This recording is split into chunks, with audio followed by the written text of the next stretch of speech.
বিশেষ চাহিদা সম্পন্ন ক্ষুদিরা মাতল বসন্ত উৎসবে। বর্ধমানের এক স্বেচ্ছাসেবী সংগঠনের অভিনব উদ্যোগ। বিশেষ চাহিদা সম্পন্ন শিশুদের মুখে হাসি ফোটাতে এক স্বেচ্ছাসেবী সংগঠনের অভূতপূর্ব প্রয়াস দেখা গেল বৃহস্পতিবার। বসন্ত উৎসবের আনন্দে মেতে উঠল বিশেষ চাহিদা সম্পন্ন ছাত্রছাত্রীরা। সংগঠনের এই উদ্যোগ তাদের মনে রঙিন স্বপ্নের রং আরও গাঢ় করে তুলল। উৎসবের আয়োজন ছিল একেবারে অভিনব। বসন্তের আবহে রঙিন সাজে সজ্জিত হয়ে ক্ষুদেরা একের পর এক মনোমুগ্ধকর পরিবেশনা উপস্থাপন করে। কেউ আবৃত্তি করল প্রাণবন্ত কণ্ঠে, আবার কেউ আঁকল রঙিন ছবি। তাদের প্রতিভার স্বতঃস্ফূর্ত প্রকাশে মুগ্ধ হন উপস্থিত সকলে। উদ্যোক্তাদের বক্তব্য, বিশেষ চাহিদা সম্পন্ন বাচ্চাদের মনেও থাকে রঙিন স্বপ্ন। তাদের সেই স্বপ্নকে বাস্তবে রূপ দেওয়া এবং আনন্দের সঙ্গে মেলবন্ধন ঘটানোই আমাদের মূল উদ্দেশ্য। এই বিশেষ উদ্যোগে ক্ষুদেদের মধ্যে ছিল সীমাহীন উৎসাহ ও উচ্ছ্বাস। আয়োজকদের মতে এই ধরনের অনুষ্ঠানের মাধ্যমে বিশেষ চাহিদা সম্পন্ন শিশুদের আত্মবিশ্বাস বাড়ানোর পাশাপাশি সমাজের মূল স্রোতে যুক্ত করার প্রয়াস চালানো হচ্ছে। উৎসব শেষে সংগঠনের পক্ষ থেকে বাচ্চাদের হাতে উপহার সামগ্রী তুলে দেওয়া হয়। ক্ষুদেরাও তাদের হাসি ও খুশির মধ্যে দিয়ে বুঝিয়ে দেয় যে তাদের আনন্দের রঙে মিশে রয়েছে অপরিসীম সম্ভাবনার গল্প। বলি, বর্ধমান সহযোদ্ধা প্রত্যেকবার নতুন নতুন কিছু চিন্তা ভাবনা করে। বর্ধমান সহযোদ্ধা এমনই একটি সংগঠন, সেই সংগঠন প্রত্যেক সময় এমন কিছু চিন্তা করে।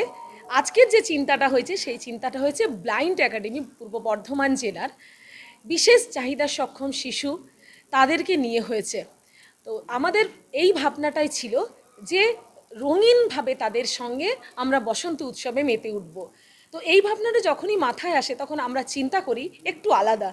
সেই জন্য আমাদের রঙের পরিবর্তে, অর্থাৎ আবিরের পরিবর্তে বা রঙের পরিবর্তে আমাদের একদম পুরোপুরিভাবে ফুলের যে পাপড়ি, বিভিন্ন ধরনের ফুল, গোলাপ আছে, দোপাটি আছে, বিভিন্ন ধরনের ফুল, গোলাপ, দোপাটি, রজনীগন্ধা, গাঁদার মানে বিভিন্ন রং আছে, বিভিন্ন রঙের এই ফুলগুলো দিয়ে আজকে ওদের সঙ্গে দোল উৎসব, রঙের উৎসবে মেতে ওঠা হয়েছে।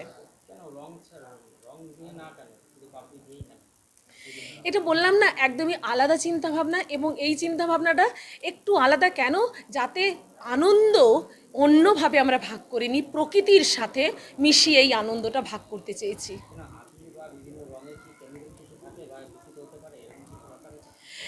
না, ব্যাপার বিষয় বলতে আবিরে তো অবশ্যই অর্গানিক এখন আবির বেরিয়েছে, রঙও বেরিয়ে গেছে, আমরা ওটা করতে পারতাম, কিন্তু ওই বললাম না, বাজারেও তো বিভিন্ন ধরনের আবির বা রং বেরিয়েছে, সেগুলো অর্গানিক অনেক সময়তে পাওয়া যায়, কিন্তু আমরা ওই চিন্তা করিনি। আমরা চিন্তা করেছি ফুল দিয়ে রং মানে রঙিন করে দিতে। একটা অভূতপূর্ব প্রয়াস, যেটা আমাদের এই বিশেষ ছাত্রছাত্রীদের কাছে একটা উল্লেখযোগ্য ঘটনা। তাদের যে মনের মধ্যে যে একটা রঙিন স্বপ্ন থাকে, সেই স্বপ্নের মধ্য দিয়ে আজকে সহযোদ্ধারা তাদেরকে একটা নতুন আলোকে উন্নীত করলো। তাদের সঙ্গে এই ফুলের পাপড়ি দিয়ে বসন্ত উৎসব খেলা, এটা আমি প্রতিষ্ঠানের প্রধান হিসেবে আপ্লুত, অভূতপূর্ব।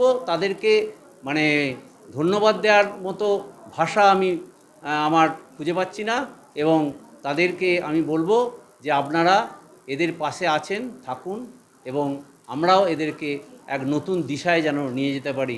তারা যেন নিজের পায়ে দাঁড়িয়ে একটা সুস্থ সবল সমাজ গড়ে তুলতে পারে। Bureau report, PB news. Sun hospital, এখানে যে কোনো রকমের চিকিৎসার বিশ্বস্ত প্রতিষ্ঠান। খুবই কম খরচে বিশ্বমানের চিকিৎসা প্রদান করে থাকে। উন্নত মানের ওয়ার্ড কেবিন, পরিষ্কার পরিচ্ছন্ন পরিবেশ দ্বারা সুসজ্জিত চিকিৎসা ব্যবস্থা রয়েছে। এছাড়া স্বাস্থ্যসাথী কাজেও পরিষেবা প্রদান করা হয়। সুতরাং আজই যোগাযোগ করুন সান হসপিটালে। ঠিকানা GT road, Bhangakuthi, Bardhaman. Phone number মনে রাখবেন 9434188262 অথবা 83730954222।